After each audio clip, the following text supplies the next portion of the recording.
Okay, welcome back everybody now to this afternoon session. The lunch was fortunately not too heavy, so I hope you will all be able to stay awake for the next round of talks.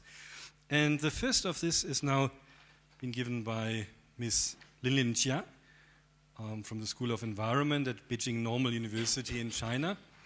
And she will speak about, she had an original topic of city ecological design based on the spatial distribution of carbon metabolism network. So, Linlin, please.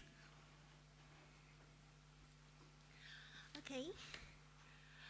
Good afternoon, everyone. I'm very honored to be the first one after lunch. I hope all of you have good lunch.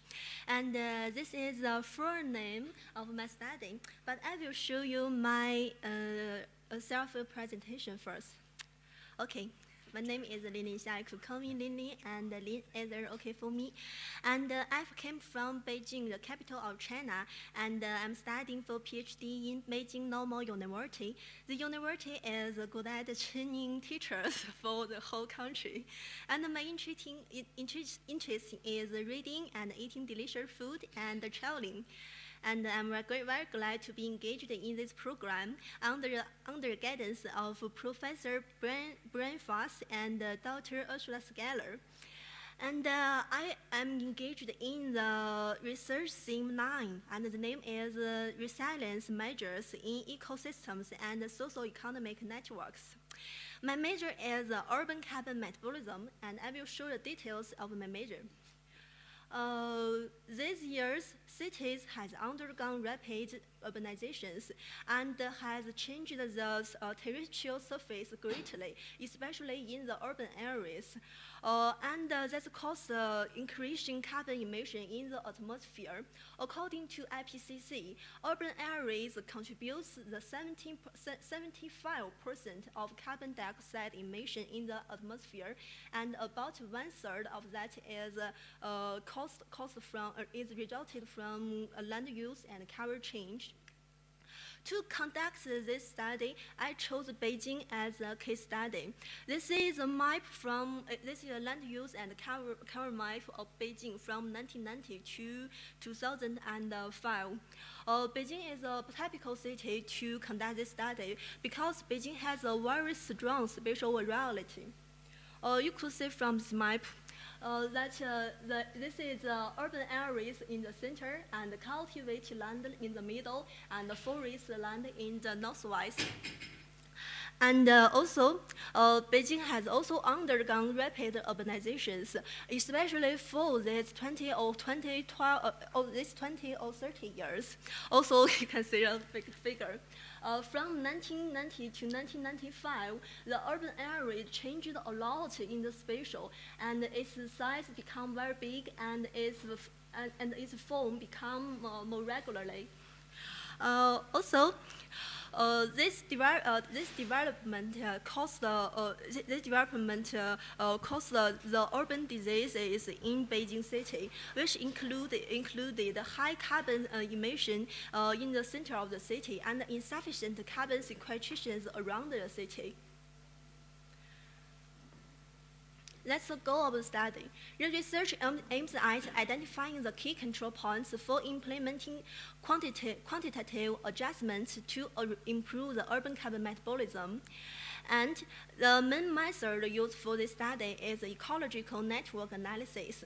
This method originated in the economic analysis of monetary flows and further refined to examine interdependencies among components of an ecosystem by describing the flow of materials and energy.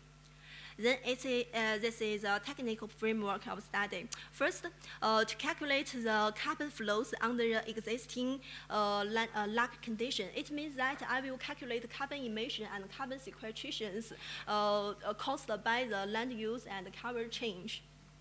The second, I analyze the ecological relationships between land components using ecological network analysis.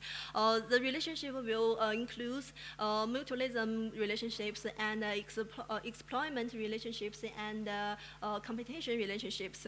And the third, adjust the spatial distribution of these relationships to cut down carbon emission. Okay, that's all for the presentation. Thank you for your attention. Excellent. Thank you for keeping to the time so perfectly. Now we have time for questions. Yes, one over there, please. Thanks so much for your presentation. Speak slowly. Oh, thank you for your... Thank you. Thanks so much for your presentation. Could you please go back to the first slide? First, oh, Your topic. Okay, that's the first one. This one? Yeah, for me it looks too long, so many concepts, so it's difficult for me to identify the dependent and independent variable within this topic. Maybe it's just like an observation, so I don't know if you will be able on your own to identify the independent and dependent variable within this topic. So many concepts, I don't know. Oh, yeah.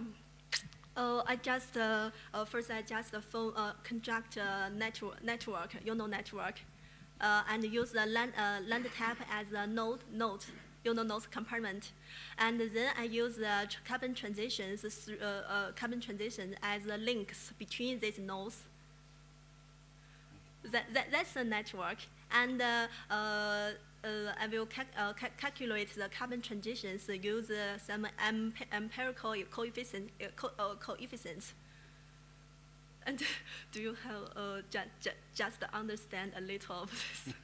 Yeah, maybe I can follow up with a question about your data availability. So you say the carbon flows need to be quantified from data. That may be feasible, but I think what may be harder is to quantify the impacts on the ecological relationships. So the ecological relationships and the linkages to carbon, how are you planning to address that? Okay. First, I collect data from the yearbook and some other references, and then I use the ENA method, ecological network analysis, to calculate the ecological relationship of them, and it's just use a matrix named utility matrix, and the value of the utility matrix will be determined which relationships it is. That is the methodology. I was asking about the data source. Okay. Data source. You know there are six periods in this study, and files from 1990 to 1995, and I collect this data from the yearbook. And you know, China published the yearbook every year, so I could get that data, such as agricultural data, and the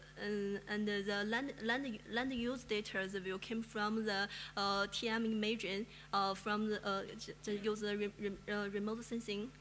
Yeah, and the file maps of the remote sensing, I got it from the Chinese academic institution.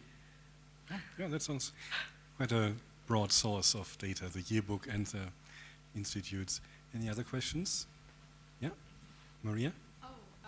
Yeah, I guess. Could you go to the next slide? Sorry, the one with the remote sensing maps, or this one? Yeah, the legend. Just a suggestion to. I lost a little bit about what the different colors represent. Oh, different colors. Okay. The red part is urban areas, and the brown one is cultivated land, and the green one are forest land. Okay. And it's a main land use type in Beijing. It's a what? The most important part of Beijing. And the red was the urban area. The rest have small sizes. Small size. Oh, sorry. The others have small areas. Yeah, this mic should be closer to you. Oh, thank you. It is on. Okay, one last question maybe. Yep, over there. I would be interested if you talk about Beijing, then do you also include then neighboring areas, or how do you do that, or how is this possible? Yeah, I mean the administration boundaries. It includes the center of the city and the rest of the city. It's a whole city. I mean. Okay, thank you.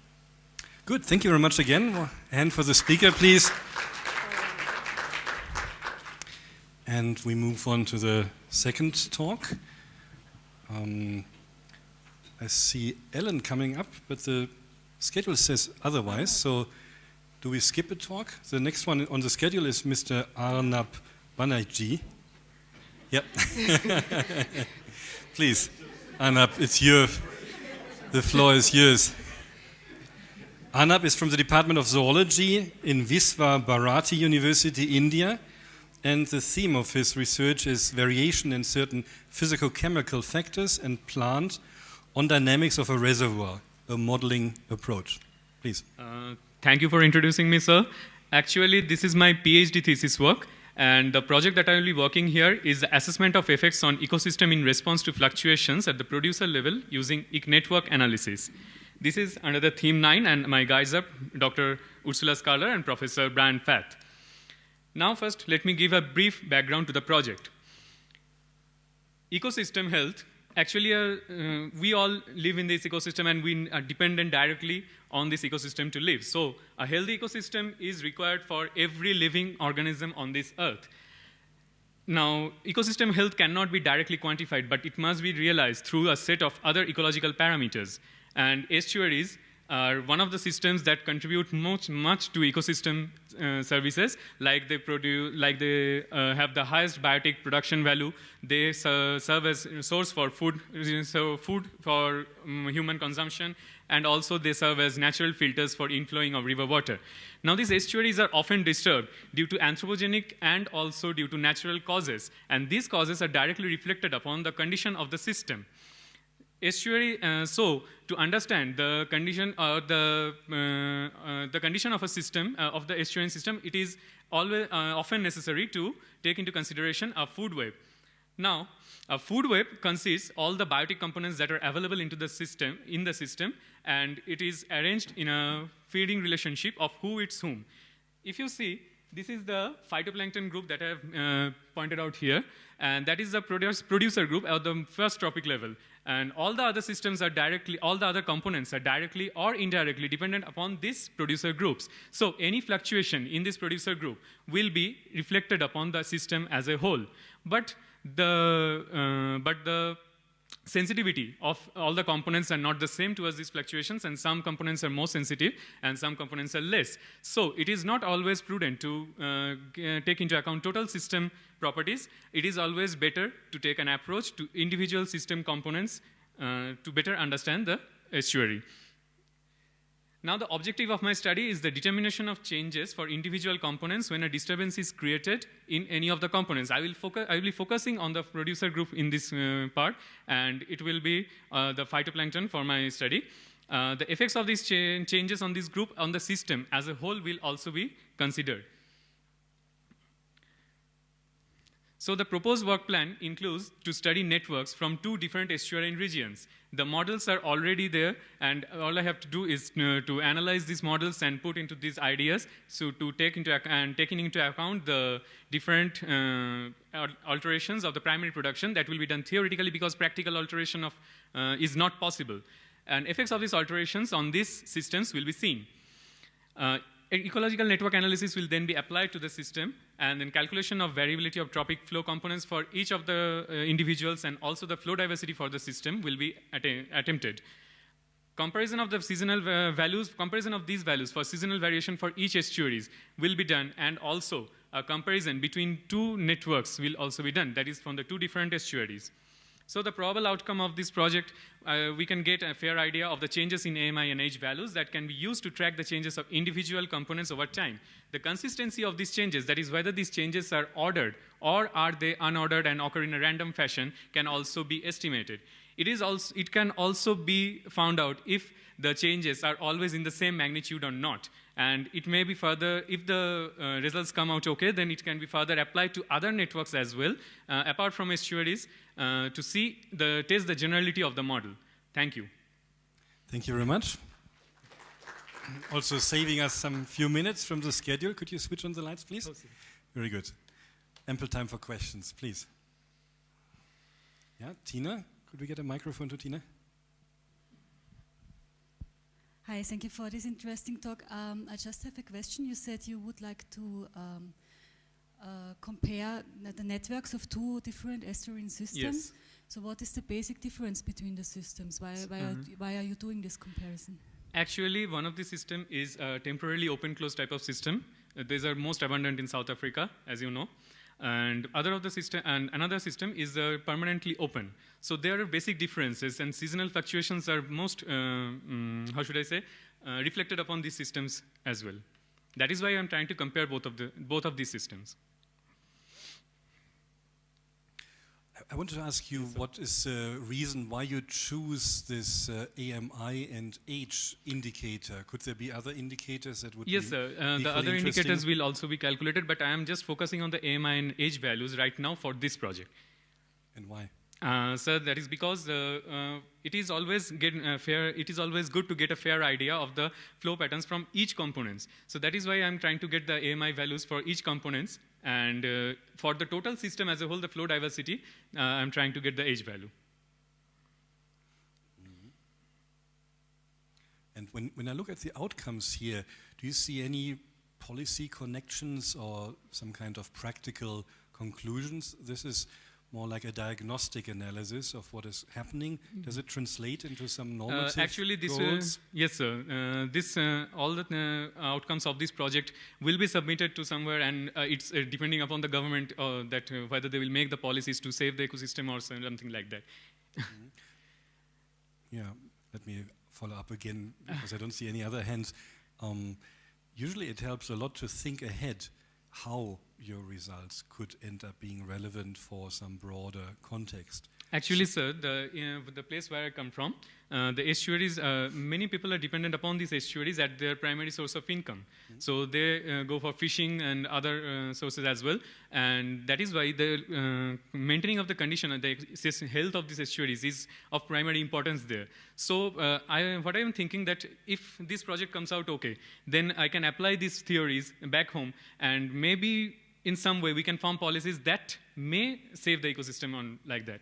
Because there are lots of industries going on around the banks of the rivers and in the region that I'm coming from, and they are all affecting these systems. Mm. So that is why I'm just focusing on this. All right, thank you. Thank you, sir. Do I see any other hands? Anybody wants to ask? Oh yeah, Emmanuel, please.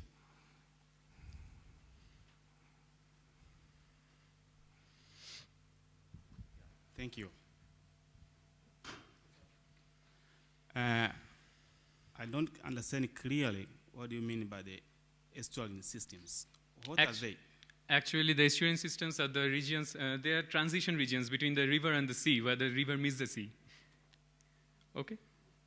So it's either sea or river? No, it's both. It's a transition between the two. Okay. It's the mouth of a river, and it usually has a distinct ecosystem. Thank you. Okay, thank you very much again. Thank you.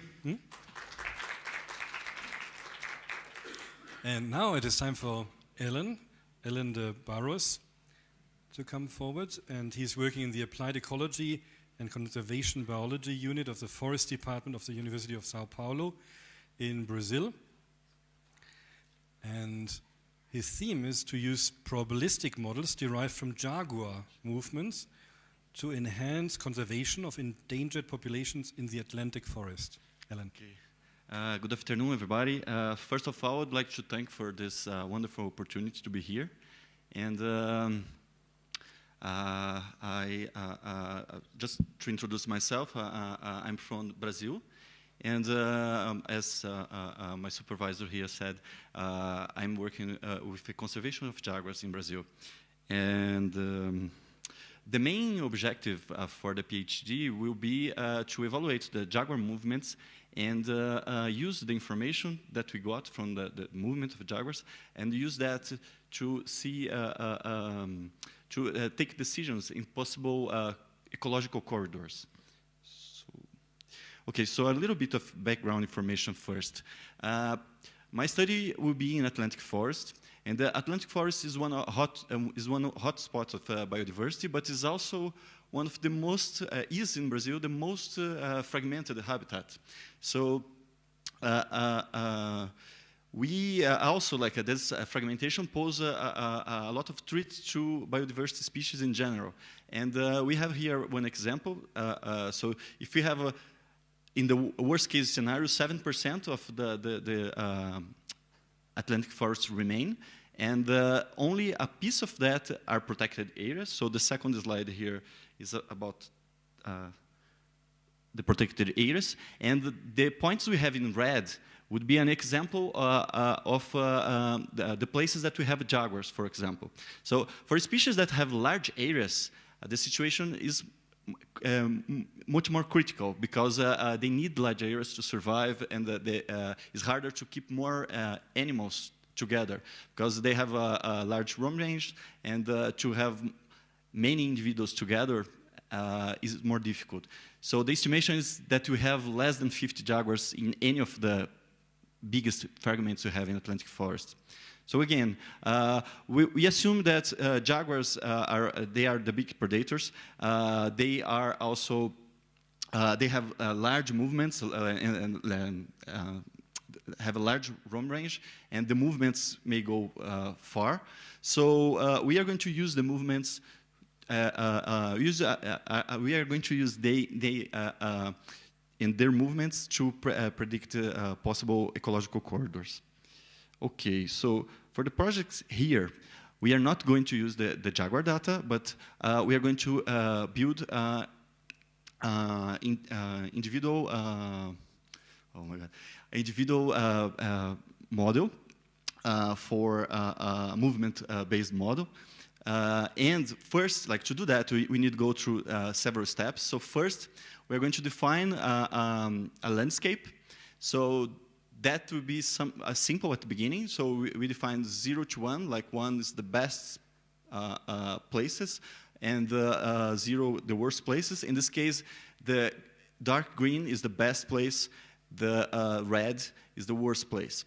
In this picture, this example. And second, we are going to define the behavior, the movement behavior. So we are going to build different prototypes. So you can think, for example, about a jaguar prototype. We can think about a deer prototype. We can think about a jaguar male prototype, a jaguar female prototype. And that will change the behavior. So some, for example, female jaguars may be more shy. The males, they will be bolder, so they may go out places that they prefer, and the females would keep in more secure areas. And to build these models, we are going to use step lengths, we are going to use the angles, the turning angles, and the preference for habitat. And here we have just two examples of possible movement. So. Okay, and the third step will be then use some statistical methods that we have available to estimate movements. And so here we have one example with links. In this case, like you have the points of GPS collars, and based on that points, they see which places the animals prefer. And in some situations, they can even infer that preference to areas that they don't have information about the links. So we are going to use our models, individual-based movement models, to see how they behave, how these models behave. And then, like the fourth step, will be to evaluate these different prototypes in relation to these different methods. So I just like to thank again for the opportunity. And I think we really have a good opportunity of publications from this, but also what is more important is doing this. By doing this, I will review most of the technical things that I will require in my PhD. So I think it's really a good opportunity to be here, and I thank you all again. Thank you, Alan. Thank you very much. If you could switch on the lights, please. It's right at the top of the podium, the lights, if you switch them on. Okay. Yep. Thank you. We can see each other when discussing. Any questions? Yeah, Maria? Microphone.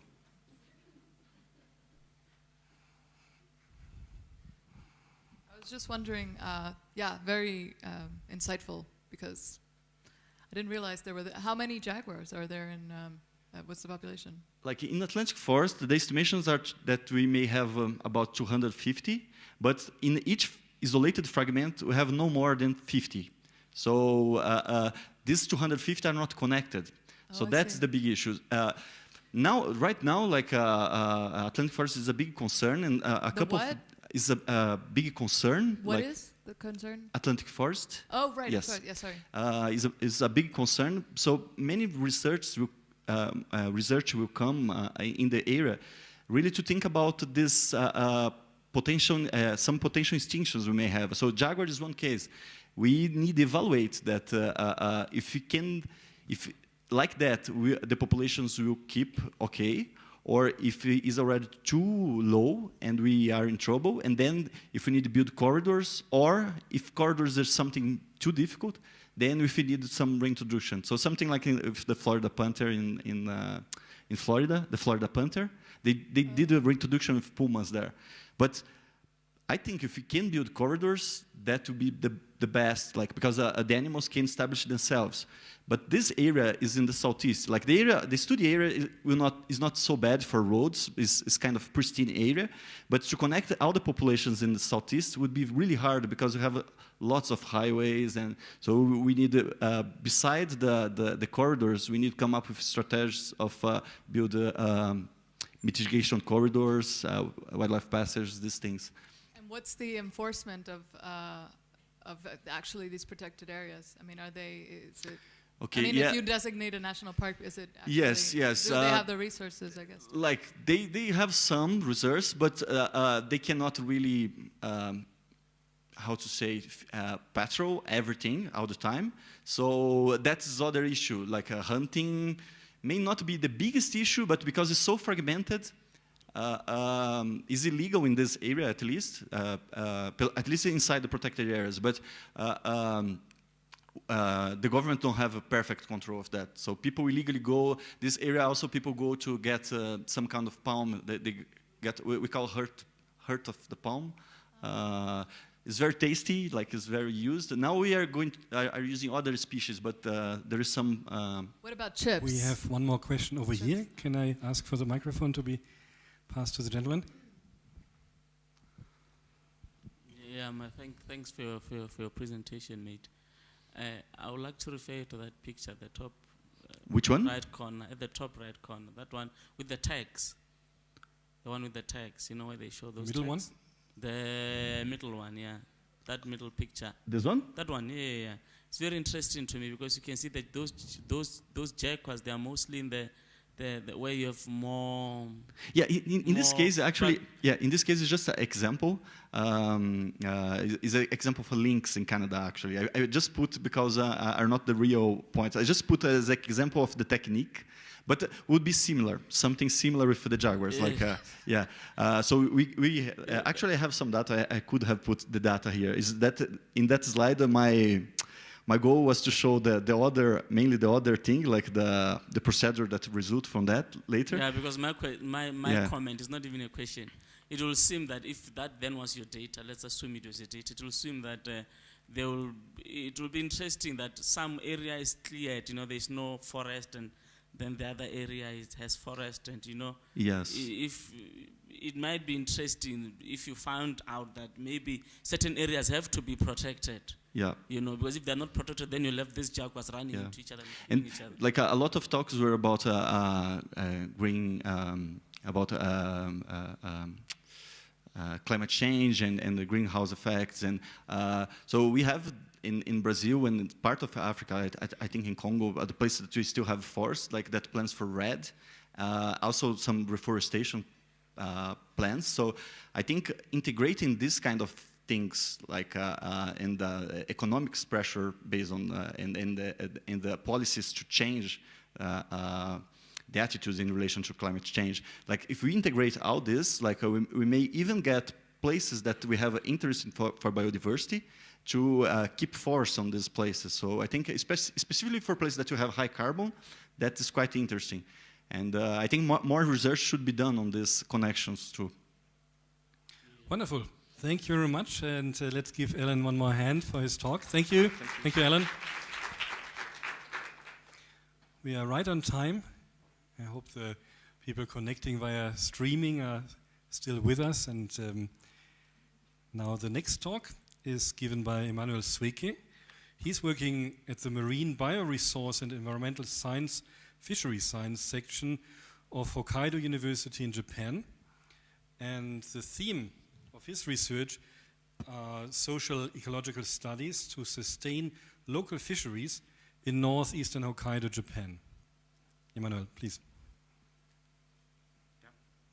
Thank you very much for the introduction. I'm Emanuel Sweke,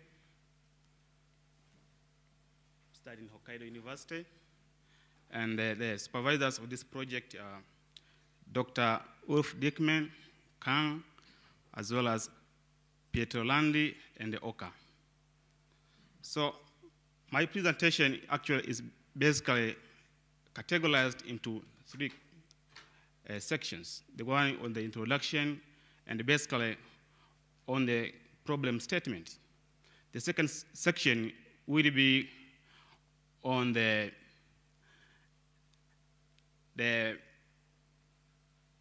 methods. What could be the methods for this project, as well as on the implication or the applicability of this study.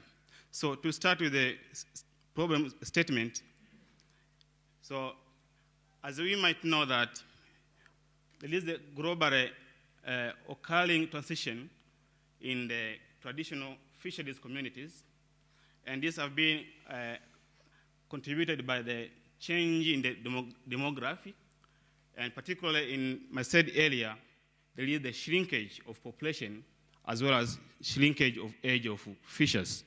But also, there have been the change in the socio-ecological, and this also have an effect on the fisheries, but also talking about the ecosystem, we know it has an impact on the fisheries as well as on the community concerning the fisheries communities. So this project is basically going to be done in 2 case studies.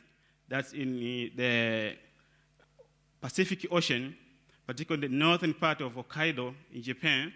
The 2 fisheries communities are Akeshi and Erimo. So the two areas, they have varieties of landings, and this also comes from the varieties of fisheries have been taking place in the area, particularly using the gill net, but also on the set nets. But so the change of landings had also been attributed by the change in the fish compositions. As you can see, the case started from Akesh, that in 1960s, there have been, herring was the dominant species. But as time went on, another species were found to be dominant in the catch. In this came the salmon, but also the wild pollock. But recently, the Pacific sole also becomes the dominant species in the catch in this area. So we think maybe also this might have been maybe attributed by the change in demography of the fishes. As you can see from this picture, that over 50% of the fishes who responded to a questionnaire were aged more than 50 years old. So if we quickly try to see, most of us, if we have to recruit fishermen, so most of us will fit into the fisheries. There's no excuse of the age. So moving forward, this study is intends to integrate, to use the integrative models that will link the biological and the social components, particularly the demography. So how the change in demography and how the change of ecosystem, but also the change in social ecosystems, how has affected just choice of fishermen to target different kind of species. And in our study, we are going to use about 5 fish species, particularly the salmon, seaweed, also pollock, as well as oyster, because oyster is quite famous or quite popular for the fishery communities. And this is because of the changes in composition. So there is a trend that the fishermen also are tending to change in the target species. So to conclude my presentation, we hope that this project, this study, will give us the ability to predict and forecast the transition in traditional fishery communities, and this can be applied in different fisheries communities in the world. So having said that, this makes the end of my presentation. Thank you. Yeah, thank you very much, Emmanuel. Very good. Also the timing, the light, if you would kindly switch it on. Thank you. Questions? Yeah, one here in the middle, please. Thank you for the good presentations. But in summary, if you go back to the problem analysis or problem, what would you say is the problem of this study? Either demographic or socioeconomics or ecosystem for the 3? What could be the key research problem for the study? Well, thank you for the good question. Actually, these 2 comply the big question. But answering to your question, we think that the problem here, the transitions in the cage compositions. And therefore, mostly ecosystem, also on the demography, as we saw here, that there have been the quite change in the age distribution of fishermen. So to cope with these problems, so we can't say which one is the biggest and which is smallest, because they all depend each other. But mostly you can say the ecosystem as well as the demographic change, that maybe we think it have an effect on the targeting of fish species. Okay, thank you for an interesting presentation. I'm just wondering if there is any element of policy or regulatory frameworks in your study, more especially as you're looking into transition and predicting the transition. Well, it's based on the data we have, we can say maybe clear that whether the policy component comes into this study. But if you can be able to do the prediction, but also the forecast or the future trends of fisheries, we hope maybe policy formulation can come after that. But here is principally we don't look much on the policy formulation. As you know, it's much complicated and it needs more details, particularly on the stock assessment, to know exactly what kind of policy can enable the sustainable management of the fisheries. Okay, we have one more question by Maria, please.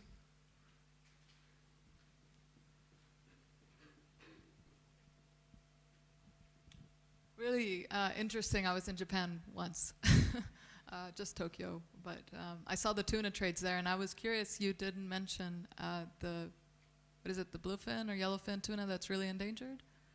I'm just curious about that. That's like pretty big deal over there, right? Don't they eat a lot of tuna? Well, so I don't know. Maybe it's a dumb question, but yeah, I think you like sushi.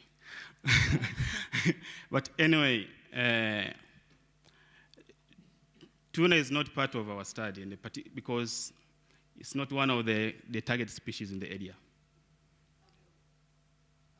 That means the fishermen don't target on tunas, but the other part of the Japan, they fish tuna. So obviously it's not part of this study. Oh, it's protected then? No. Fishing is going on right now. Yeah, these are more locally occurring fisheries. For tuna, they usually go out much more into the oceans, so you need different vessels, and these small fishing towns don't engage so much in that tuna fishing. Maybe just one comment on that. We all have acknowledged and are feeling guilty when we eat tuna. We've acknowledged the conservation concern here. It's a bit more subtle. I was recently in Japan, and just like to add, the Pacific bluefin tuna is okay. It's tagged as least concern by the IUCN, whereas the Atlantic and southern tuna is in trouble. Yeah, so if you ask your restaurants where do they take the tuna from, if they say Pacific, then you can enjoy without guilt. Okay, then we move on. Thank you. Oh, yeah, one more question. Okay. Sorry, a last quick one. If policy cannot be suggested for this study, as a case study, what best practice can we learn from the study? Well, yes, nice question. But if I could answer it maybe shortly, we avoid to say the policy formulation because policy formulation, I think, involves many things. You have a big like basket, and this study, if you say, actually, for example, using the questionnaires, just trying to see how the fishermen, they tend to target different species, either maybe based on the ecosystem or the stock abundance, the fish market, the price market, as well as the profitability. So it might be maybe one of the aim maybe for the follow-up of this study. But for these 3 months, it can be not the main objective of the study. Okay, very good. Thank you very much again, Emmanuel. Thank you. Good, and then I would like to ask Alois Katiti to come forward. He's from the Department of Geography and Environmental Science at the University of Fort Hare, South Africa. And he will talk about satellite-based estimation of evapotranspiration in the green scheme irrigation of Namibia. Good afternoon, everyone. My name is Alois Katiti. I've been introduced. And my supervisors for the project will be Prof. Jali and Dr. David. Yeah, I'm going to talk about satellite evapotranspiration, which is the main title of my PhD. But within that, I selected a certain part, which I'm going to do for these 3 months, which is creating a database. What I'm going to talk about is I'm almost going to make it like a story, because the whole thing originated from a story where I got the idea from to study this. So everything comes, as I will indicate with the pictures here, I will indicate that it comes throughout the media. That's where I got hold of what the problem is with water and agriculture and basically the story. So the whole thing is about climate change hits agriculture production. That was the headline where I got the whole story first.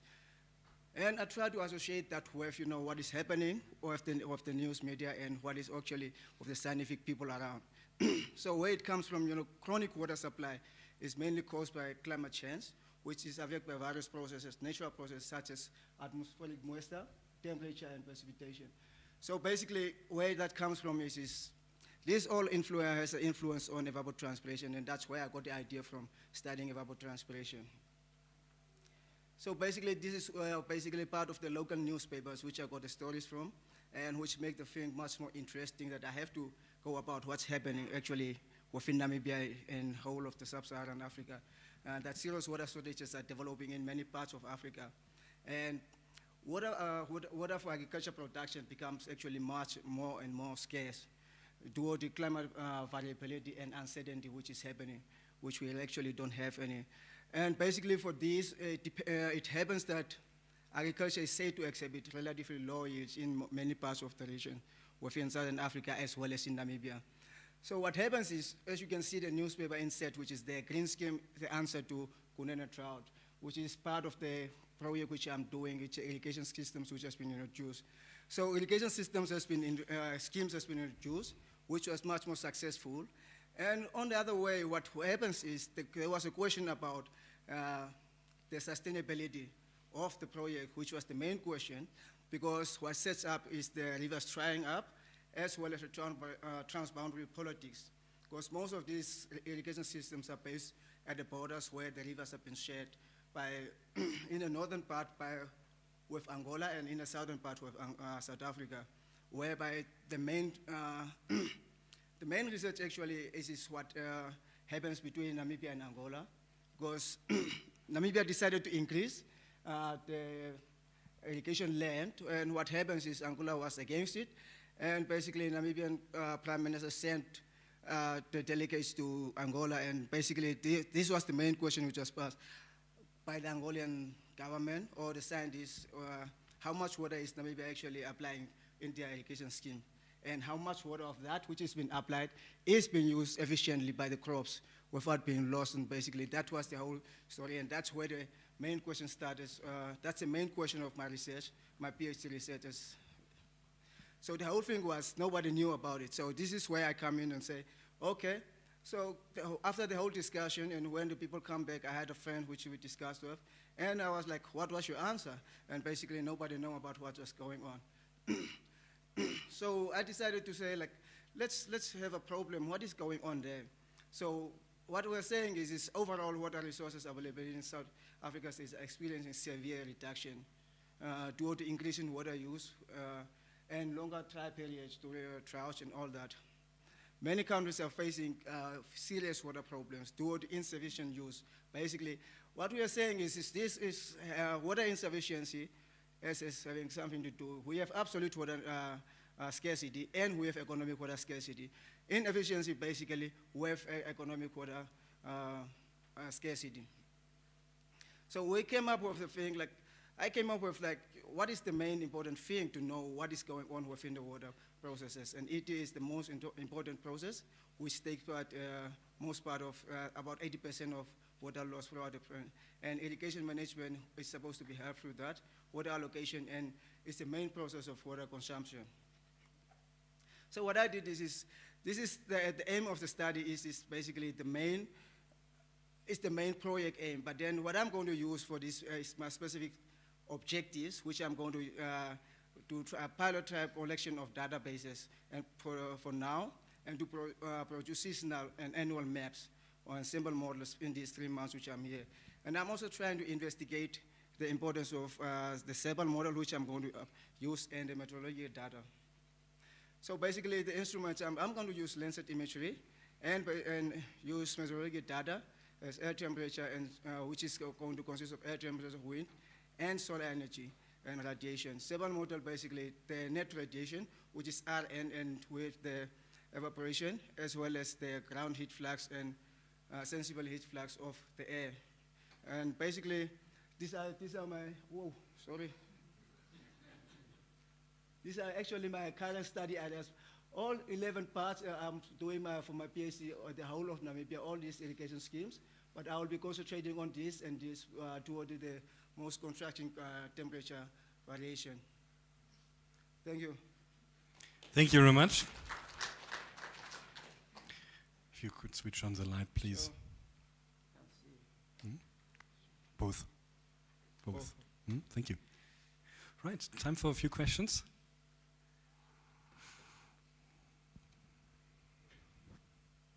Thank you for a good presentation. Can we go back to the objectives? Just for reflection, if you look at the Yeah, the objective number one, the national level irrigation management practices may not necessarily be based on the results from one PhD project. Yep. It is like the Japan case where the candidate was saying, formulating national policies, it is a complex issue and it needs data from various resources and it takes set different stakeholders.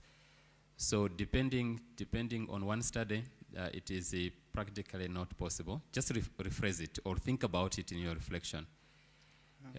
Yeah, I think one. And then the formulation of the objective maybe should be from the analysis point of view rather than from the activity. If you just want to quantify, you need to have an aim of quantifying.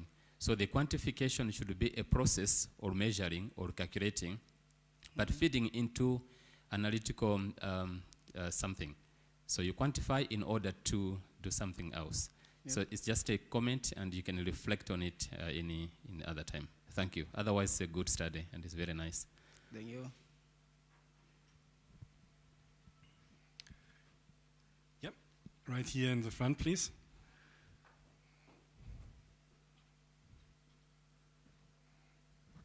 Thank you very much. This is very interesting. I'm just wondering, I'm not familiar with is this cyber model or... Sorry?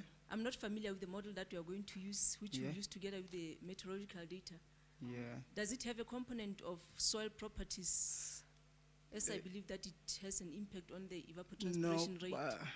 And then that's basically, what we're doing is the model is actually based on heat fluxes, you know, how much heat has been lost. And the basic principle of CEBAL is how much heat, how much energy comes in, how much energy has to go out. So basically it's based on, and the G stands for ground heat fluxes, which is reflected, and H for the convected heat. So basically that's what it goes. Yeah, not as such as well, but what we're going to do is we're going to use ground, in the main project itself, we have all the different characteristics. Like basically, this is just building the database and having a model in hand, whereby we're going to use different crops and different type of seasons are going to be accommodated for once we have the final project. Oh, sure. Okay, one last question, please be quick.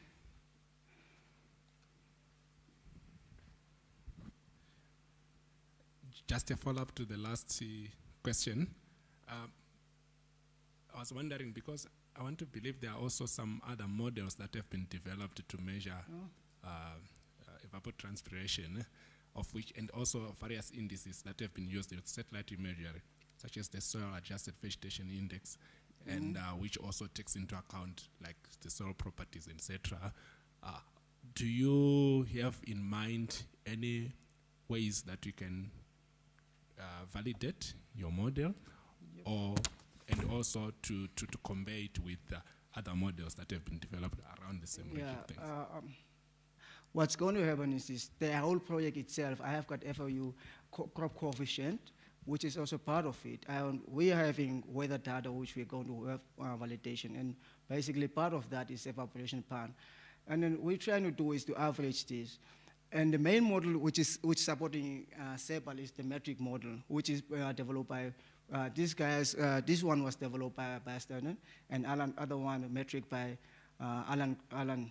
So what happens is the other one is going to supplement this one as well. So basically, it's something on a play, and I'm trying to see how I can do, but this is just a base. And I thought, like, getting 3 months out and do something, solid and copy and paste in the other thing. That was what I'm trying to do here. Okay, very good. Alois, thank you very much again. And now it's time to move on to the talk by Shelley Borga from the Department of Energy and Environment at Terry University in India. And she will speak about India Water Energy Material Nexus, physical, economic and policy implications.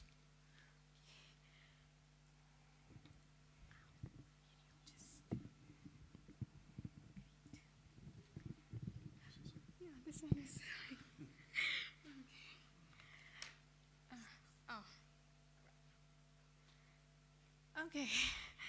Good afternoon. Oh, I need to turn this on. Good afternoon, everyone. My name is Shelly Bogra, and I'm here from India, Terry University, and the topic that Sir suggested, that was my PhD topic. The research that I propose in this program is about designing sustainable human environment agricultural system using systems dynamic modeling. Before I start my presentation, I need to give a background about why I'm interested in designing something sustainable, because sustainability, sustainable development, it has different meanings in different contexts. There have been some very wonderful presentations given by participants about acid mining and water, then fisheries in water, food in water. Someone eats tuna, and if, as Sir suggested, as mentioned, that if it comes from Pacific, it is, you can eat it without guilt. And someone loves sushi, so it takes paddy, which takes a lot of water. So I'm going to talk about designing a sustainable human environment agriculture system, which is within the regional capacity, the regional water capacity. I mean, what's the regional availability of water in throughout the year, and designing an agriculture system around it. There is one remarkable paper by Johan Rockström, which talks about exceeding planetary boundaries. And in that paper, it talks about the anthropogenic effects of how humans are exceeding pretty much every planetary boundary that we have. Biodiversity is affected, land is affected, water is affected. So now I will start with water. And the previous presentation by Elios, it talked about something in the irrigation part, but I don't want to focus on the irrigation aspect, because if you take water from the ground and it exceeds the recharging capacity of the ground, then sooner or later you end up in a situation where you have no groundwater for anything else. I mean, there are cities and areas which are importing groundwater for their domestic supply, because agriculture consumes nearly 70% to 90% of water. And if you are dependent on blue water sources, it creates a huge problem for every other system that is in the region. That's why the focus is on creating sustainable rain-fed agricultural systems. And the objective of this study is to assess the sustainability of water use in agriculture systems by analyzing their human-environment interactions and developing a systems view. So when I talk about an agriculture system, we know society needs food, and there is a network of economy which makes food available to all of us. And of course, environment provide all the resources for agriculture system, be it land, be it good quality soil, water, of course, water. So, and in this study, I'm going to develop the interactions between various components of this system, agriculture system, and come up with a more holistic view about the system.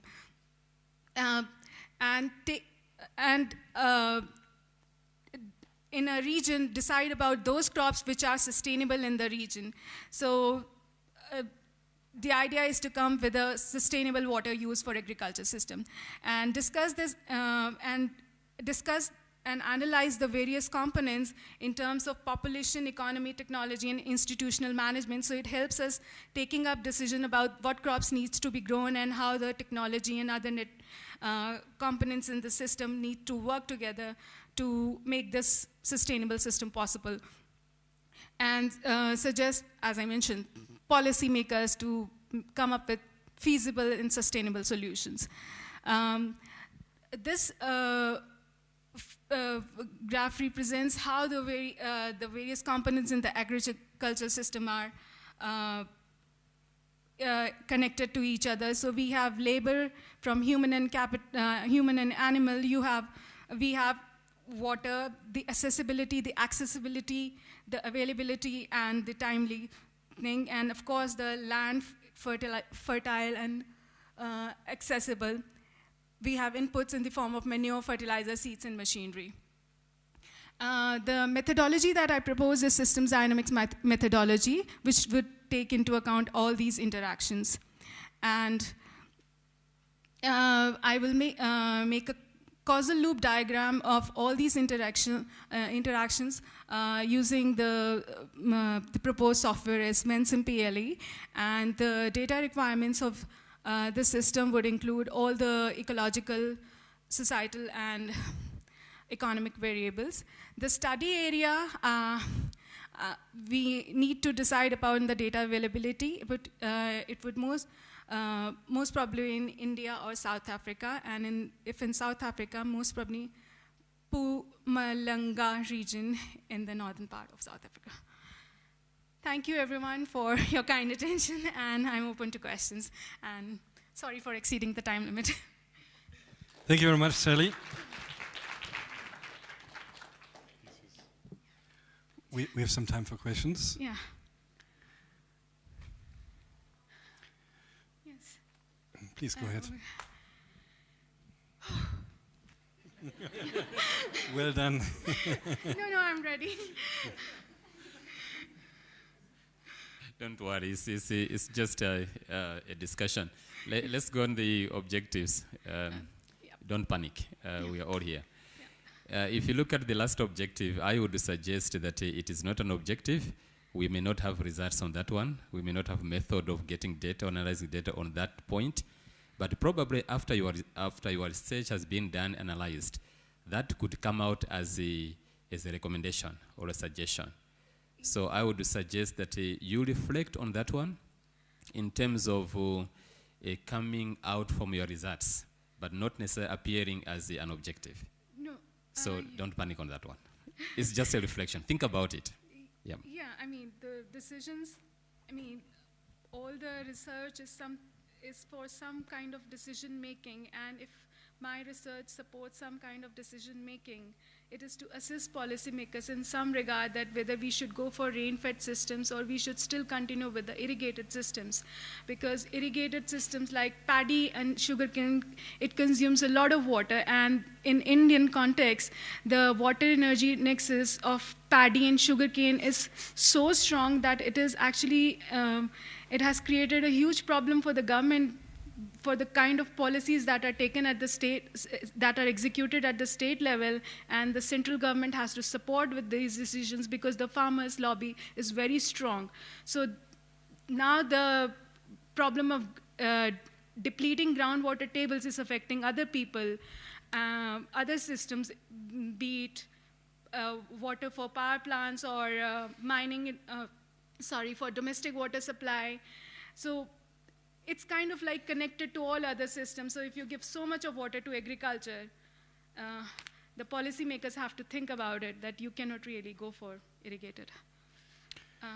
Yeah, one more question. We talked a little bit in the break about drawing systems boundaries, and if you go to your nexus diagram, you have a lot of components there, and what would you throw out first if you had to? Okay, I have a small diagram. This is you already threw out a lot. So, because Dr. Sylvia suggested me that someone might throw a question on what is your system boundary and how you would go about doing the analysis. So it's like I will select a region which is more rain-fed, which has a crop mix associated with it, and it has a certain population associated with it. Both human and animal, they need grasslands for the animals, and they need water supply for both human and animals. So the blue water resources, how they need to be managed, how the wastage the bio-waste, basically, if that can be returned to the agricultural system so that there is no a good source lying around and not getting used, and you need to buy nitrogen from outside. So to make this region more sustainable, by choosing the right crops which can make use of all these resources in the system and do not have to withdraw water from surface water bodies, so that the downstream effects are not felt and the groundwater table is within the local planetary boundaries. Yeah, great, very good. Thank you very much. One more hand for Shelley. Yeah. Hmm? Yeah, can you give her a hand? Thank you very much. And it's time to move on. Right. Oh, I'll take one more second. I would like to thank my supervisors, Professor Yali Wilsa, and the supervisors from YASA, Dr. Sylvia, Dr. David Wiberg, and Dr. Fisher. Right. Thank you so much. Okay, very kind of you. Thank you. Okay, we move to the talk by Mayank Prakash from the Department of Population Policies and Programs at the International Institute for Population Science in Mumbai, India.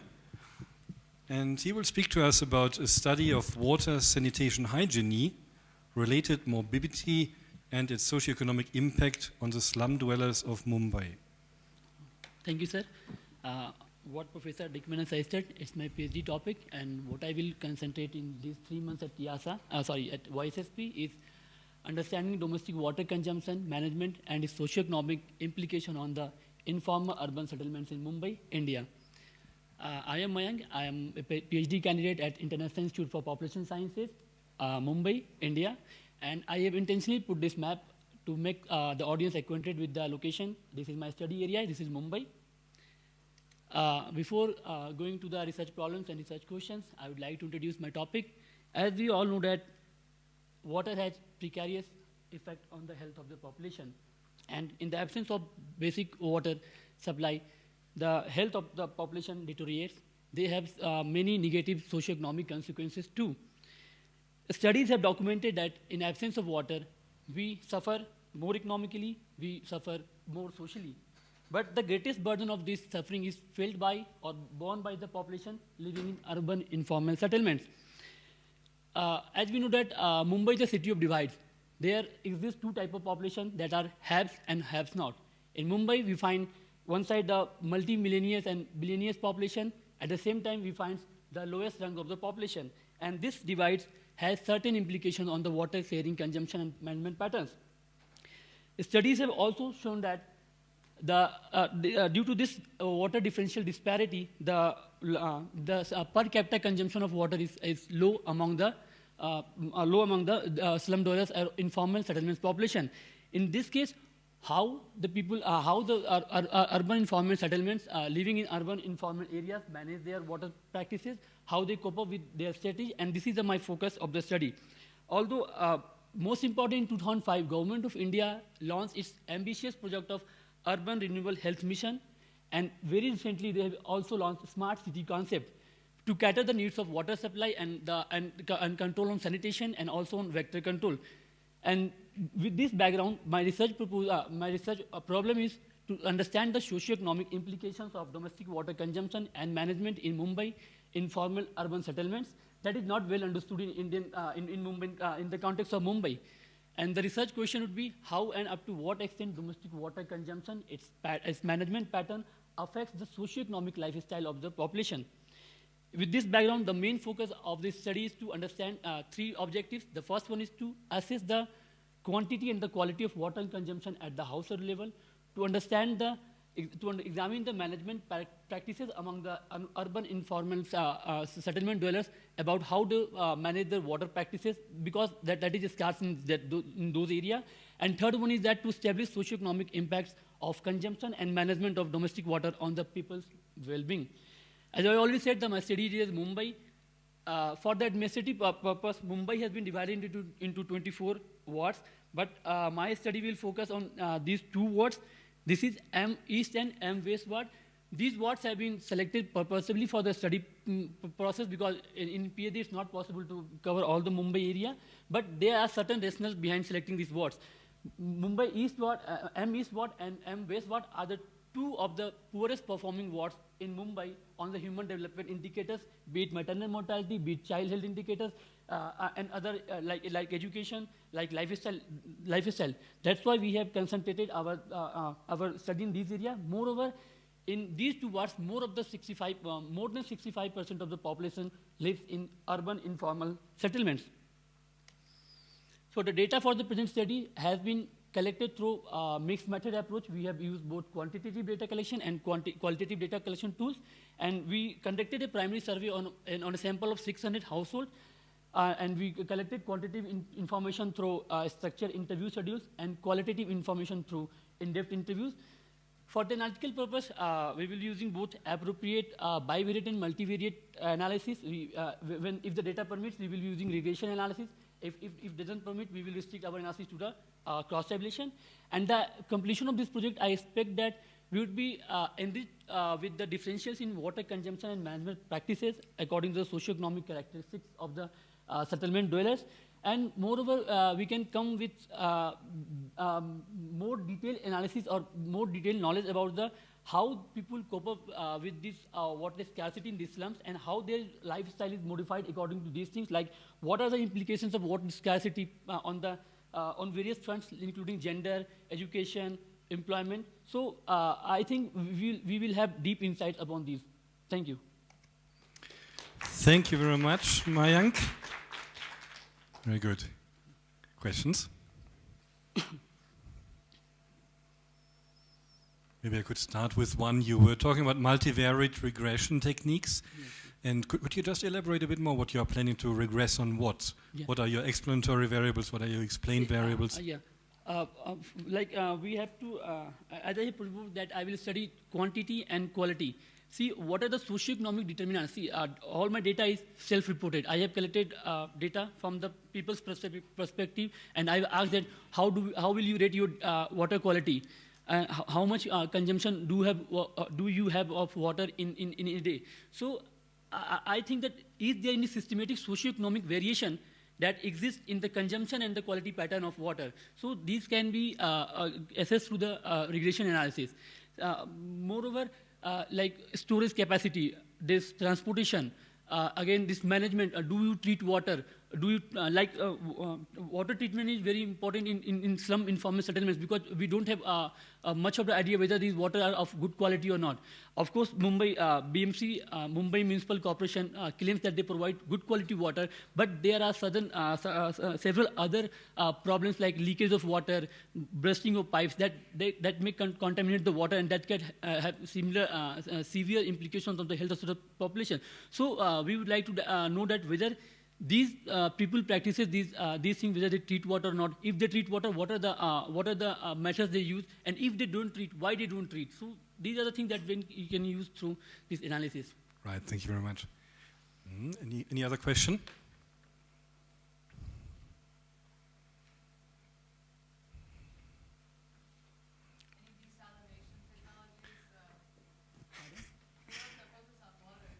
Would you just give it a little second for the gentleman to bring you the mic?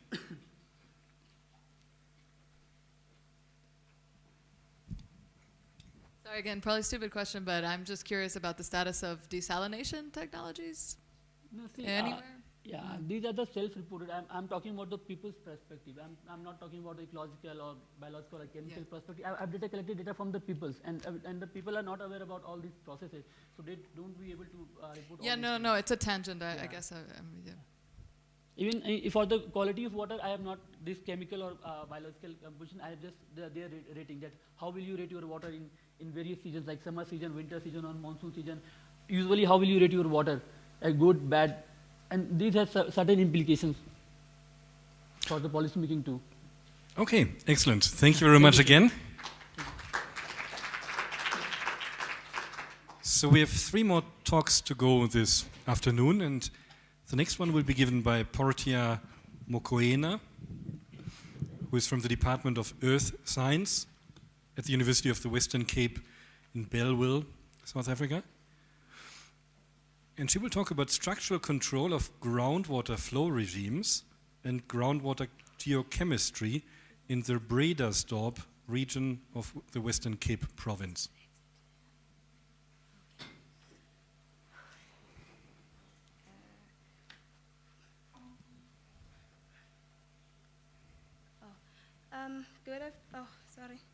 Good afternoon, everyone. My name is Portia Mkwena from the University of the Western Cape. I am currently doing my first year in PhD in groundwater in the Environmental Water Science Department.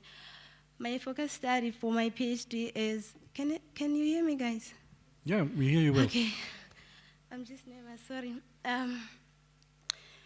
My PhD is about testing the novel approach using hydrostratigraphic and hydrogeologic and hydrogeochemistry techniques to evaluate groundwater resources in coastal aquifers using Hainan catchment as my study area. For this period, I'm under theme 12, which I'm doing the developing sustained solution to improve urban water securities in South Africa. Okay. My study area is within the oh, sorry. Okay. I want this here. Can I have that? Yes. I promise.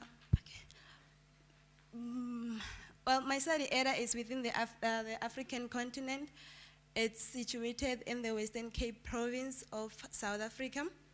And my local study area is within the Western Cape. It's this little blue one here. It's called the Bredderstop area.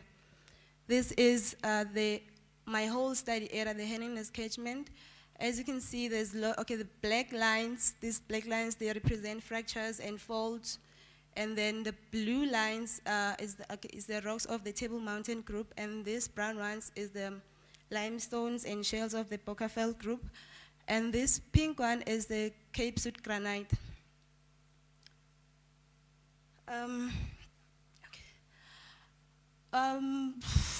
My research problem is motivated by the fact that when I was doing literature review, there was less information on the collaborative use of hydrostratigraphic, hydrogeologic, and hydrogeochemistry techniques to assess groundwater resources, especially in agricultural coastal aquifers. Therefore, understanding the fractures, but since I'm here for 3 months, so I won't be able to do all of this. So given the time that I only have 3 months period, so I'll only be doing one aspect of my entire project, which I'll be focusing on the hydrostratigraphy.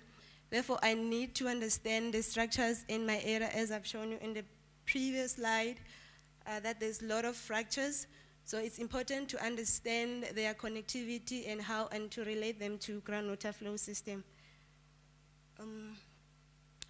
So therefore, the research question is, for now, I want to understand to what extent can the collaborative use of hydrostratigraphic, hydrogeologic, and hydrochemistry techniques be applied to assess groundwater resources for sustained utilization and management of such resources, especially in agricultural coastal aquifers. However, during this period, as I've said, that I'm only going to be focusing on the structural control of groundwater to understand their influence in groundwater flows for this period.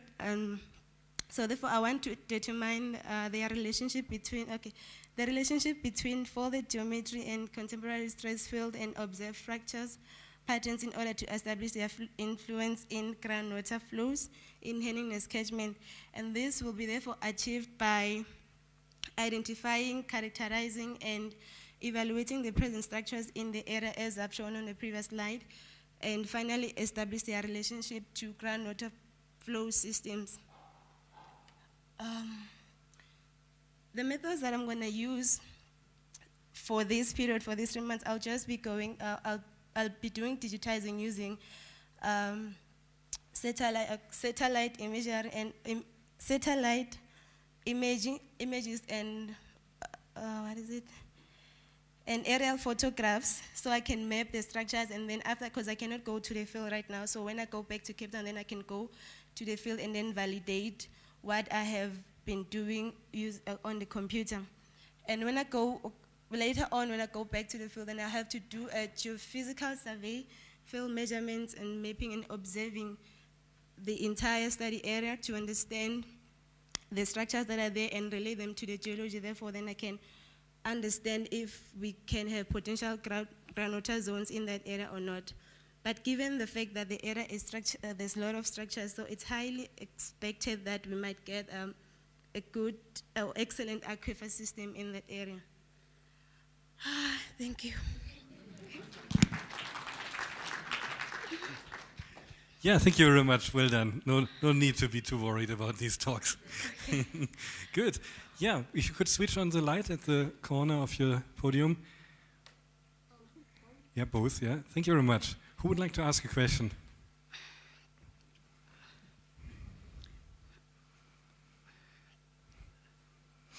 Okay, let me just ask a question that occurred to me when I saw your methods. It seemed that there were probably too many things on that list that are not so realistic to fit into 3 months. So would you maybe narrow it down a little bit? Yeah, okay, this is generally for the entire PhD project, but for these 3 months, I'll only be focusing on using satellite images and aerial photographs, and then digitizing using ArcGIS, remote sensing.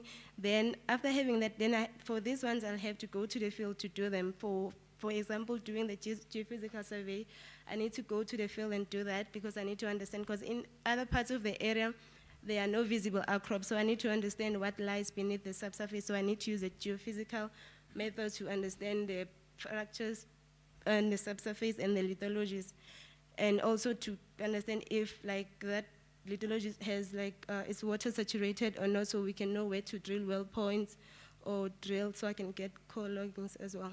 Mm-hmm. Yes, please. Yeah, nice talk.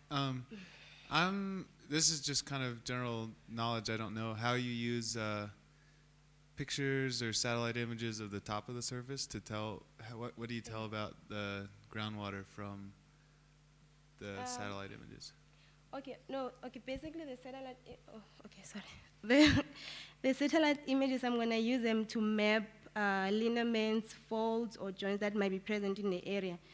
So, because you can see that on the map when you're using Google or satellite images or aerial photographs. And then so when I go to the field, I'm validating what I've mapped on the computer and see if they really exist there, and to understand actually also their orientation and try to compare them with the regional structures in the area so they can relate to groundwater eventually.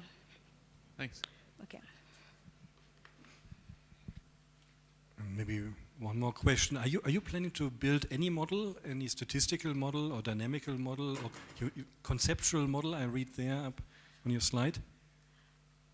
Yeah, I would like to do that at the end to produce the conceptual model of the groundwater system in that area, so they can use it for future references if they want to do something in the area related to groundwater resources. I see. Thank you very much. Thank you. Any other question? Okay, then let's thank Portia once more. Thank you. Right, so 2 presentations still to go. I hope your stamina is keeping up. Looking forward to a sunny afternoon outside of this lecture hall. But now we still have 2 more very interesting presentations. So the last but one presentation is by Martin Flatto from the Department of Economics, Faculty of Social Sciences, University of Oslo, Norway. And he will speak to us about female-headed households, land ownership, and vulnerability to climate change in South Africa. Martin. All right, thank you very much. The title has changed a bit. It now reads The Impact of Climate Variability on Female-Headed Households in South Africa.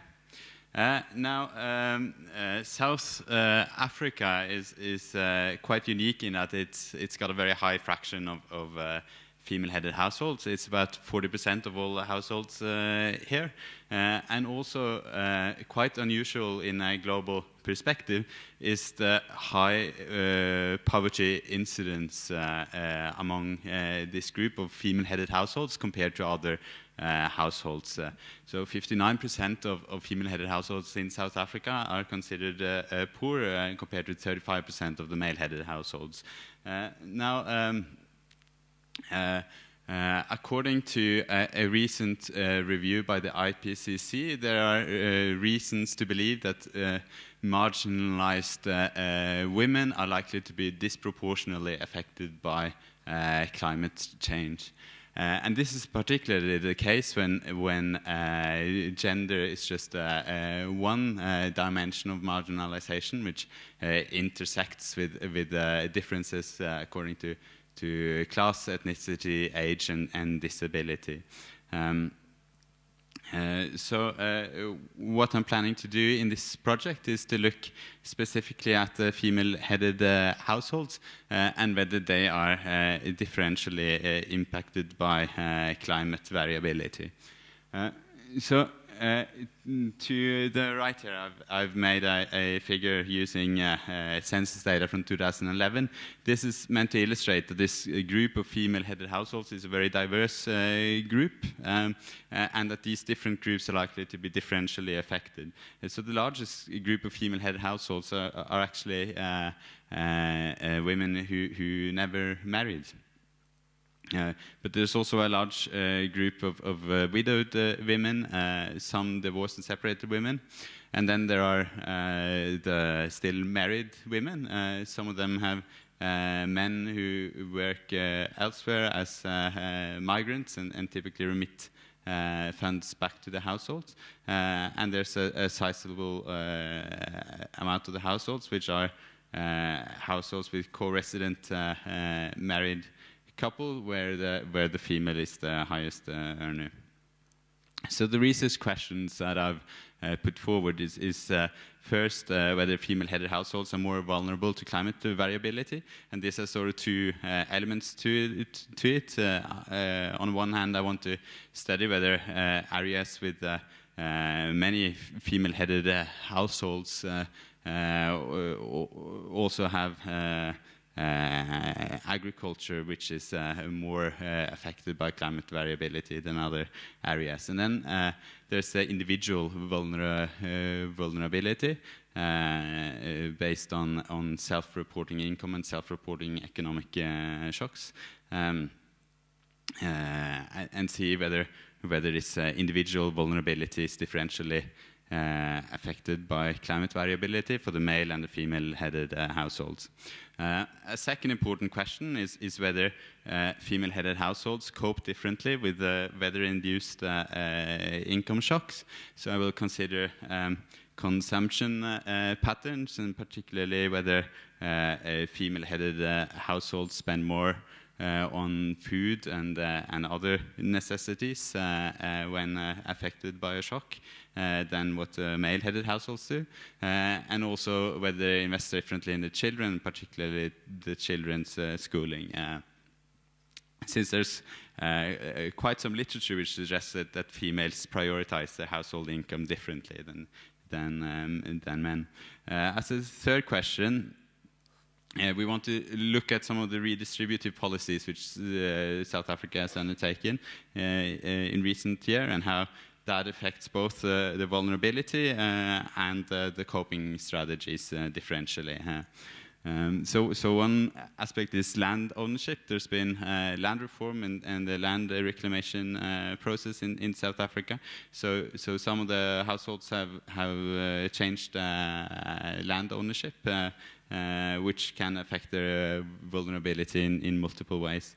Also, there are social grants are very important for these households' incomes, and particularly interesting with these grants is that they're allocated to different households members. So pension grants typically go to pensioners, which can be male or female. Child grants often go to the women themselves. So we will use relative rainfall, rainfall data from Area Interim Project. There's a new agricultural stress index, and together with 3 sources of household data. There's a panel data set where the same households is observed at 3 points in time, which we will use to study differential impact on household earnings and coping strategies. And then to study differential impact on local communities, we will use censuses and annual general household surveys. Thank you. Thank you very much, Martin. Could you switch on the light, please? If you switch on the light, the 2 switches. Thank you very much. Good. Any questions for Martin? Yes, Shelley has one. Would you mind bringing her the microphone, please?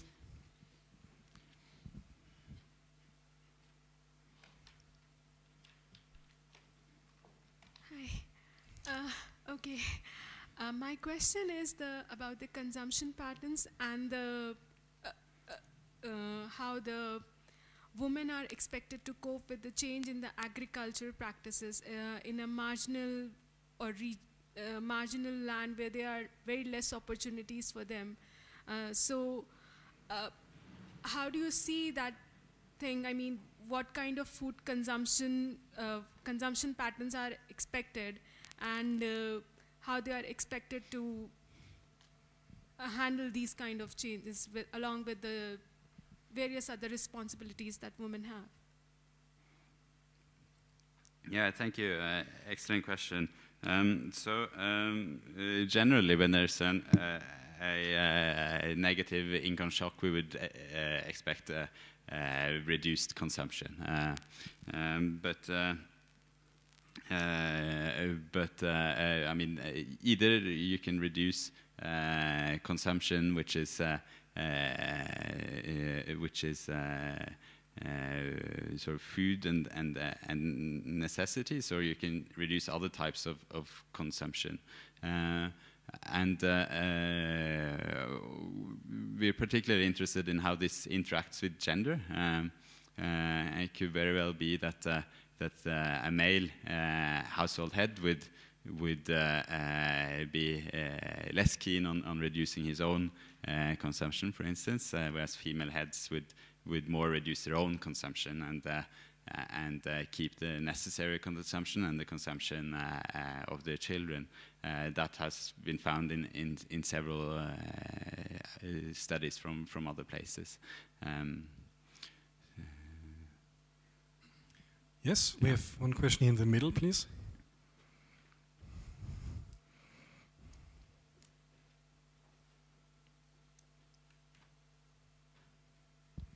It's quite a tracking for you. Thank you very much for all the sportive activity. Thank you, Martin, for good presentation. Thank you. I like this slide where you're looking at the differential impact, and then differential impact on local communities and differential impact on households. You should probably reflect the same on the research questions. The research questions has been framed in such a way that the likelihood to get a yes or no answer is very high. And if it's yes, so what? And if it's no, so what? You go back to your research questions. Mm-hmm. If the research questions could be framed in to what extent would the female-headed household be more likely or vulnerable to that? So you give that differential pattern. And the question two, if you say, to what extent could women cope differently in weather-induced income shocks? So it gives that differential pattern.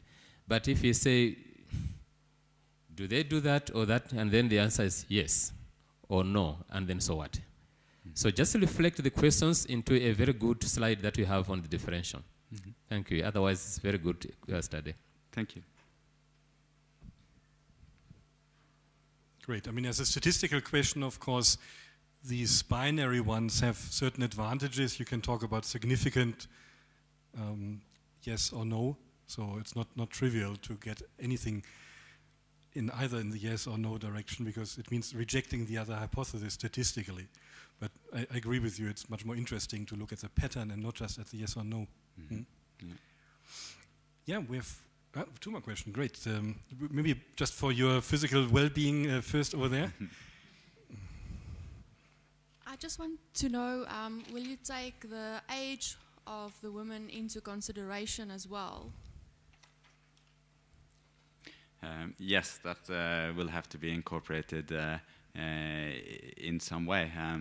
The age of the women is one very relevant aspect. Another is the age of the other household members. So female-headed households typically have older children, and they may also have a different composition of elderly, which also affects grants and other things. Yeah. Yes, good presentation from my side as well. Mine is not a question, but maybe, what is it, looking at the source of data that you need to use. I was just reflecting, perhaps you might need to consider South Africa's National Master Symbol developed by the Human Science Research Council, which taps into the National Statistic Office, the census data, but then it zooms into the different classes across the country. And then there are quite a number of surveys that have been done at household level and also at community level. And that data, I think it can be very valuable because it zooms into your interest research questions. Thank you. Yeah. Excellent. Yeah, would you like to reply? I guess part of what we will use is not only the whole census, but also the 10% sample. Was that what you were referring to, maybe? Yeah, maybe you can continue discussing later, because we have one last question here, and then we have to move on to the last talk. Please, can you go back to your first slide? Yeah, so your case study, South Africa, don't you think that is too broad? Good question. Yes, I don't know, maybe you need to specify it because it's too broad. You can't, even a PhD, you can't do it in entire country. You have to take an aspect, not even a province, it's too big. So maybe it's just an observation and a comment. You will need to take maybe a case of a city, like Johannesburg, for example. And then if it's the case, it's also big, you will reduce it. You've got all this technique of collecting data, and I try to justify your method. Thanks so much. Thank you. No, I think there are definitely a lot of unanswered questions that come out of doing such a broad study on a whole country, and that particular case studies would be better at exploring details of mechanisms, for instance. Yet South Africa has some wonderful data. Both panel data with the same households have been studied several times, and great census data, which is great for analysis. And then regional differences should, of course, also be incorporated in an analysis. Very good. Yeah, let's give another hand to Martin. Thank you very much. And the honor of giving the last talk of today falls to Moipone Letsi. She's from the School of Geography, Archaeology and Environmental Studies at WITS, and she will speak about vulnerability to climate change and variability on crop yields and implications on household welfare in Lesotho.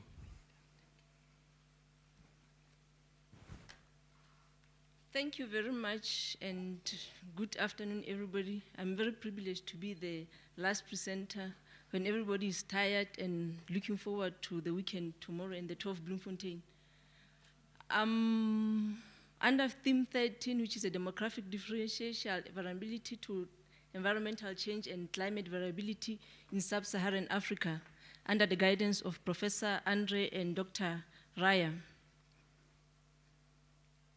And the topic has changed a little bit. It's the impact of climate variability on crop yields and household welfare vulnerability in Lesotho, focusing on the southwestern part of Lesotho. I would like to give a brief introduction about the study area. Lesotho is a landlocked country entirely surrounded by the Republic of South Africa, and it covers an area of just over 30,000 square kilometers. And it is a highly mountainous country with elevation ranging from 1,400 to 3,400. And interestingly, we have the highest lowest point on Earth. So this area, the 30,000, it's mainly only about 25% of it has good potential for agricultural production, and only about 15% of it is suitable for arable farming. The entire area there are about 2.2 million in the whole country, and about 70% of the population depend on subsistence farming, mainly on maize production. And the main environmental issues in the country are overgrazing and land degradation. These are mainly because of the terrain, the mountainous terrain, and the shallow soils, which are influenced by the terrain. And on the social and on the socio-economic aspect, we have a high unemployment rate of over 30%. And due to its geological and geographical location, the economic situation, which is mainly dependent on subsistence farming, the country is vulnerable to hazardous natural events associated with climate variability and climate change, such as droughts, floods, hailstorms, frost, and heavy snowfall. And yet, nothing much has been done to reduce households' vulnerability to climate variability.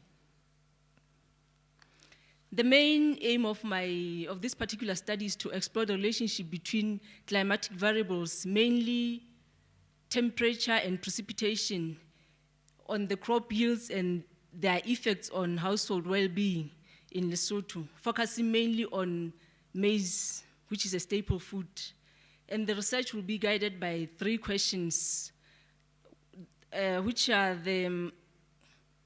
what are the patterns and trends of climate variability and crop yields in the study area?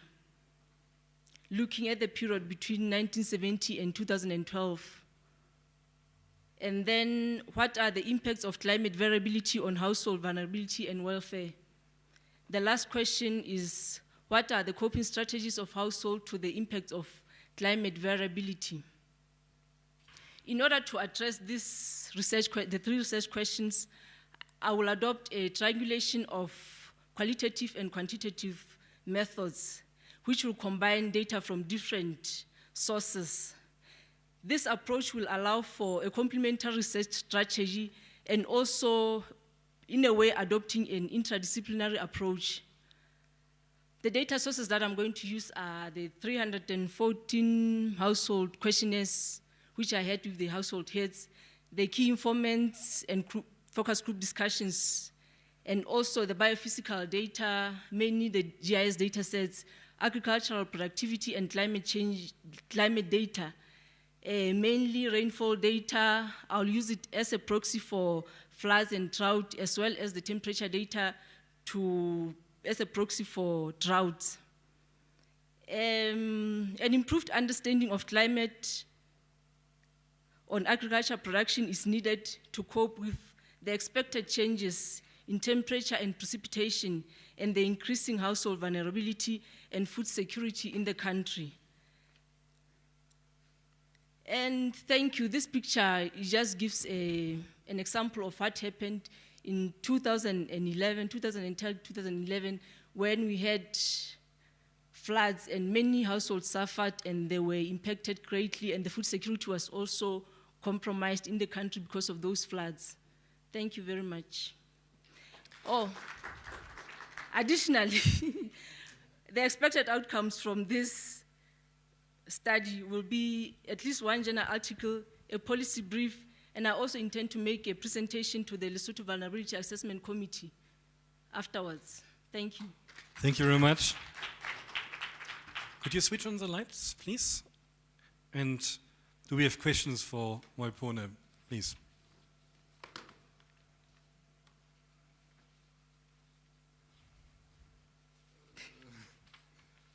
Go ahead. I'm laughing because we share the same office with at Vet University. Can you go back to the slide on aim and objectives? So this is only one bullet. Is that the aim or objective? That's an overarching aim. Instead of saying objectives, I just rephrased it as research questions. Okay. Yeah. Thank you.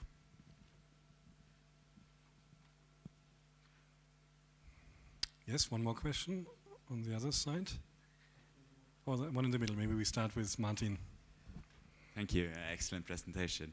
I was wondering if you could elaborate on the household survey that you've done, the interviews that you've done, and sort of some main questions that you have in your data.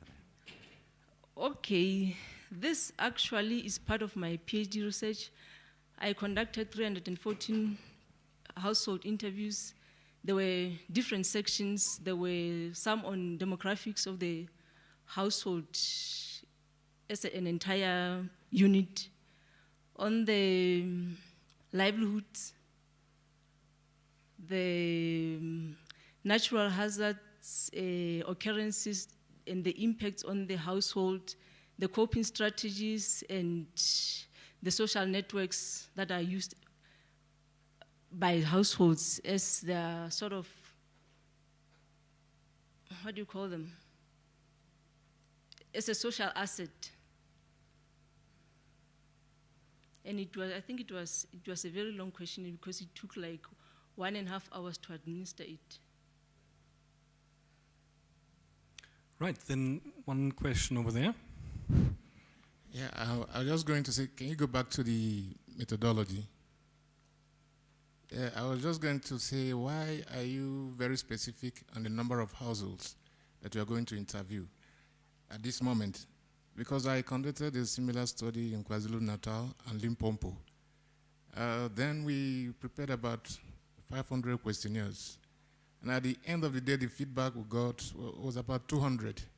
So I was just going to say, have you done any study before?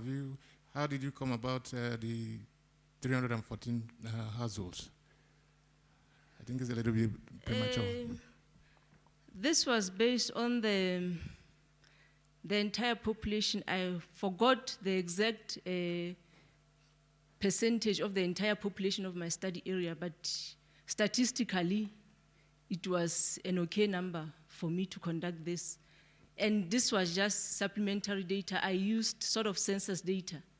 So I was just verifying the information from the census data using the household interviews. And it also depended on the willingness of people to respond to my questionnaire. Are you saying this is too little? No criticism for a implied. PhD research with limited funds and limited time. Okay. It's because I've done it already. Yeah. Right. Any last question, Maria? Yes? I also have one aspect of my research, maybe beyond this, would be also qualitative.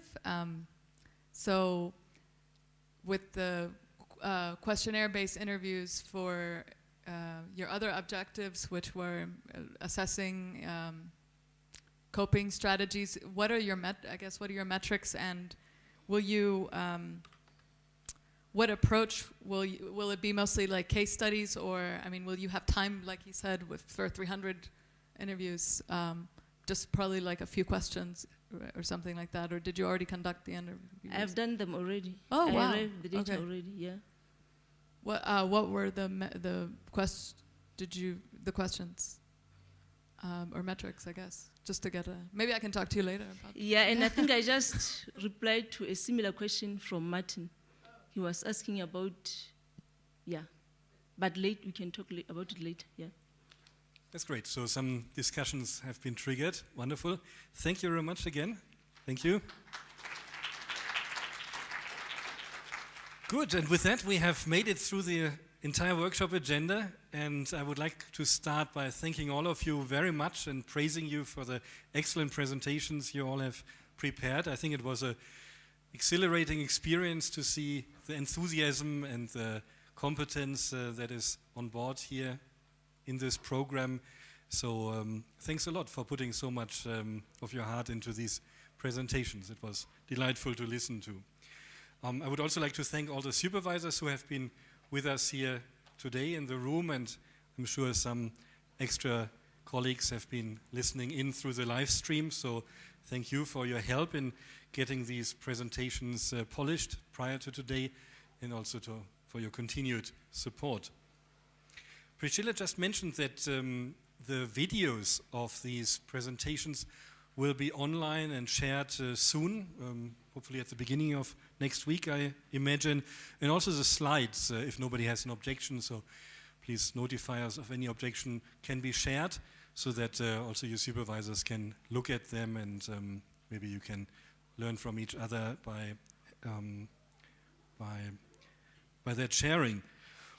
I would actually recommend you take a look at your videos.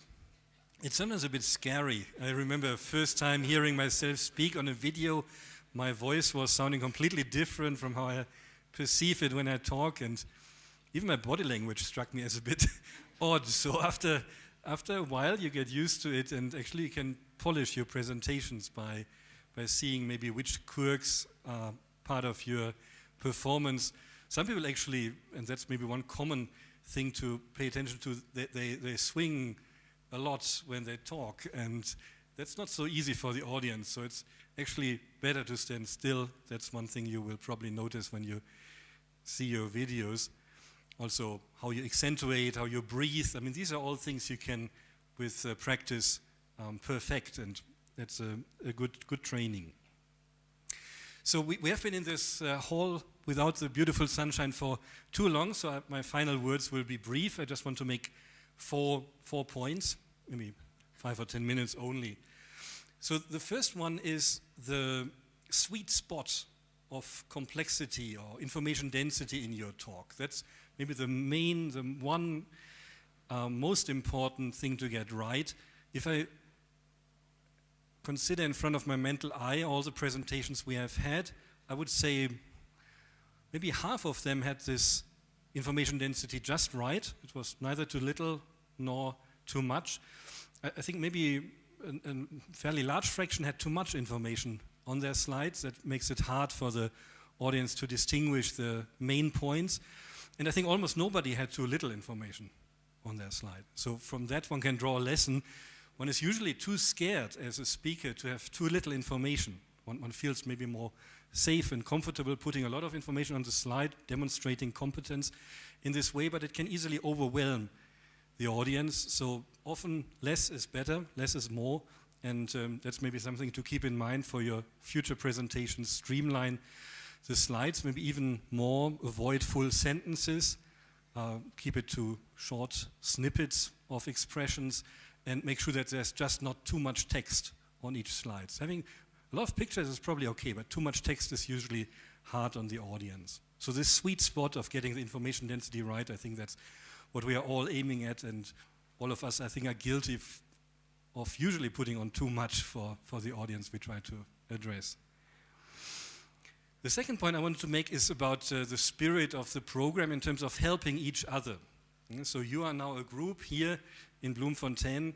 You share the computer labs environment quite closely, so you can very easily speak to each other. And I very much recommend that you take advantage of that opportunity and extend a helping hand to each other wherever you can. You all have special expertise and skills and experiences, and if you make them openly available, you will gain so much from that sharing. So if you can work in this spirit, not as islands, but as a closely knit and well-connected, warmly interacting group, I think that would be fantastic. The reporting that is coming up is in 3 or maybe 4 rounds. The next opportunity for you to tell us how things are going is the midterm workshop, which is in the middle of December. So that is the opportunity to present where you have got, but also to ask questions. It doesn't have to be a polished presentation. Don't overdo the polishing. It's more to get feedback at a moment where it still can make a difference. Yeah, so this is your opportunity to tap into the collective knowledge and to solicit that feedback. The final colloquium at the end of January, then probably you all want to make a bit more polished and really put the best foot forward in terms of showing your research achievements. So we are all much looking forward to that, and I'm sure you will all be doing great. And then afterwards, maybe about 1 month after that, we are expecting from each of you a written report. that should ideally take the form of a manuscript, of a draft manuscript. So don't think of this report as something extraneous that you are writing for the drawer. That would be a waste of your time and the waste of anybody's time to read it. But it's a springboard, intermediate step towards writing your manuscript. And the more it can resemble the manuscript, the more the text in your report is going to be used for the manuscript, the better. So that is then the third round. And the fourth round will be the submission of your manuscript. That is the ultimate goal, and that is also for us the indicator of success for this program. We want all of you to submit a manuscript together with your supervisors, with their help, and eventually with their polishing.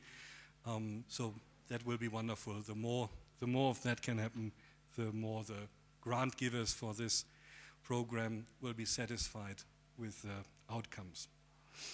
I would like to highlight again the very extensive support that has come from the Department of Science and Technology. I think a very unusual commitment they are making, $500,000 or euros each year to a program in which South Africans are participating, but it's mostly a Pan-African audience and an international audience, so I think we should all commend this internationally minded attitude of giving South African resources to an international group of beneficiaries.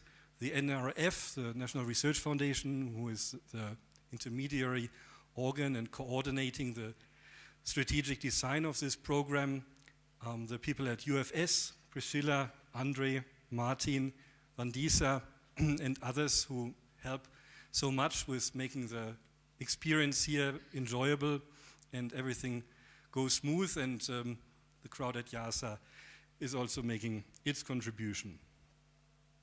So many thanks to all. We should keep in mind their generous contributions. And finally, it's the last point, the awards. So you heard our director, Pavel Kabat, announce the awards for the last round of the program. 3 people were selected to earn scholarships, 2 people for 3 months and 1 person for 6 months, coming to YASA, having the chance to interact there with an even larger group of supervisors if they want to, and to continue their study, maybe write a second manuscript or perfect the manuscript that they have been developing. So I hope you all aspire to these awards. 3 out of about 30, that's 10%, so maybe you want to try to be within those top 10%. And the way to achieve that is to have a publishable manuscript or something close to a publishable manuscript. So it's not mysterious how these awards are selected. The closer you are to having a publishable manuscript, the better, and the more intellectually stimulating and innovative your research is, the higher the ranking by the evaluation committee. So if you have any questions about either the reporting or these awards, don't hesitate to ask Andre or me or Priscilla. And yeah, just a final word maybe about the power of science to bring people together across disciplines, across borders, across personal styles. I'm always moved by how well this works. We all come from different corners of the world, working on very different things, usually on our own desk, and now we share this experience here in South Africa. And I think that's a wonderful leverage that science can provide, and it's I think important for all of us to be part of this leverage, to communicate science to the societies we are living in, and to make sure that science is never divided, never too much affected by political, ethnical, or other divides, but acts as a motor of union and as a source of solidarity and friendly interactions. And with that, thank you very much again, and good luck for the coming weeks.